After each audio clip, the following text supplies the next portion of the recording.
Welcome everyone. Today I'll be explaining the DLIC experiment 5, uh, that is the V2I converter. So I'll be explaining how to use the V2I converter using an op amp, and before that I'll explain what a V2I converter is. So in some applications, the voltage needs to travel long distances from the source to the load, and there is a tendency that it could get attenuated. So we need to convert the voltage into current source. So we can do that by using a V2I converter. uh, so in a V2I converter, the current in the load is controlled by the voltage in the source, and the current is independent of the load resistance. And the way to do that is by this circuit. As you can see, using an op amp, I'll be implementing this circuit in the LT Spice simulator. As you can see, we'll connect the source voltage in the positive terminal, that is the non-inverting terminal of the op amp, and I'll be connecting the resistance uh, R in the in the inverting terminal of the op amp, and the RL will be the feedback loop of the op amp. So I'll show the circuit that I've already made in LT Spice. So this is the circuit that I've implemented. This the first configuration is the floating load VI converter. In this, the load RL is not connected to the ground as the name suggests. So that is why we are calling it a floating load VI converter. And I'll be showing you, as we see, I've set the V in as 1 volt, and by KCL in this circuit we can derive that the output, uh, that is the IL, that is the current load, is directly proportional to V in, that is the input source voltage, and hence, as the name suggests, we can control the load current by controlling the input voltage. Now I'll be explaining how by changing the voltage we can control the current in the load resistance. So first I'll set the input voltage as 1 volt. I'll be setting the load resistance as 1 kilo ohms.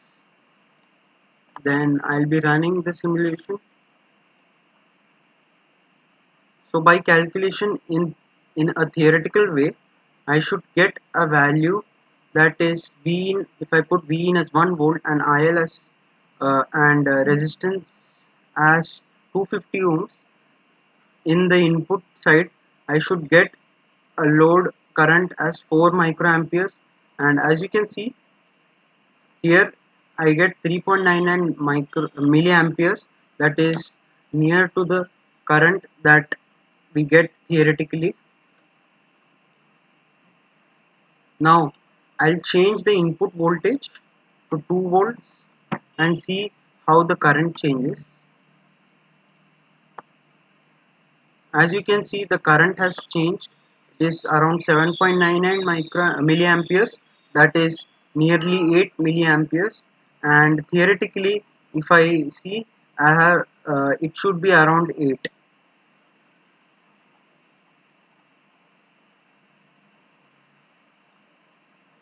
So now I'll show you how the voltage, the current, load current changes as I put 5 volts as the input, and as you can see, it changes according to according to the the input voltage, and and it is a bit, it's a bit less than the theoretical derived value of the load current. Now, as it is a floating load VI converter, and the load is floating, and as it is a VI converter, the load current is independent of the load resistance, and I can demonstrate that by setting the V in as 1 volts, and I'll keep the load current as 1k initially, then run the circuit. As you can see, it's 4 milliamperes, and if I change this to 2k, and you can see that it's almost 4 milliamperes as well, and this proves that the load current is independent of the load resistance. Now, in the second configuration, I'll be demonstrating a grounded load VI converter. As the name suggests, in a grounded load VI converter, the load resistance would be grounded.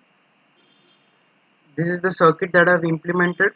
Uh, by calculation, I should be getting uh, an IL of value, that is, if I put a V in of 1 volt,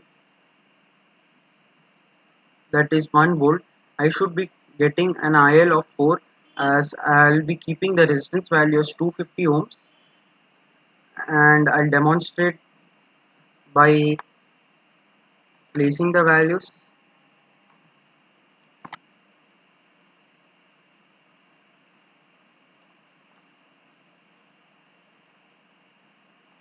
As you can see, I get a 2.539 milliamperes as the output, and if I change the V in as 2 volts, you can see the current has changed again.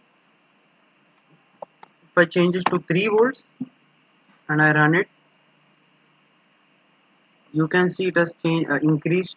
That means it proves that in this case also the load current is being controlled by the source voltage, and hence it could be used as a VI converter. But in grounded load VI converter, there is one drawback, that is that if we change the load resistance, the current decreases, and I'll demonstrate that. First, I'll set the V in as 2 volt and run the simulation. So I get it as 2.88 milliamperes, but then if I change the load resistance, it should be around the same. But if I change it to 3 kilo ohms and run it, you can see the current has decreased. And if I change it to 4 kilo ohms and run it, you can see again it has decreased its value. So this is a major drawback of a grounded load VI converter, as the load current should be independent of the load resistance, but in this case it is not. So in practical use, we cannot implement grounded VI converter, as you can see I have demonstrated in this simulation.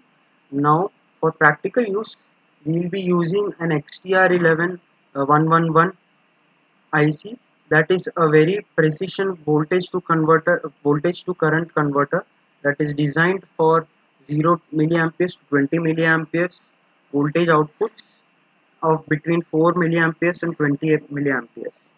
So the ratio between input voltage and the output current will be uh, set by the resistor R set, and it is a really precision and it has high accuracy, and that is why it is used for industrial purposes for practically implementing a voltage to current converter. So I'll conclude this experiment. As we have seen in this experiment, I've used demonstrated how an op-amp OP07 is used to implement a voltage to current converter, and how the current IL is related to VN and it is independent of the load resistance RL, and we have proved experimentally and calculated the values and matched with the observed values. And furthermore, I have also seen the values for both floating and grounded load currents, and their values were approximately equal and quite close to the ideal calculated value. They have several applications like LED diode and Zener diode tester, and in low AC and DC voltmeters, and also for constant current sources, as the voltage could get attenuated, and so we use this as a constant current source as we convert it into from voltage to current. Thank you.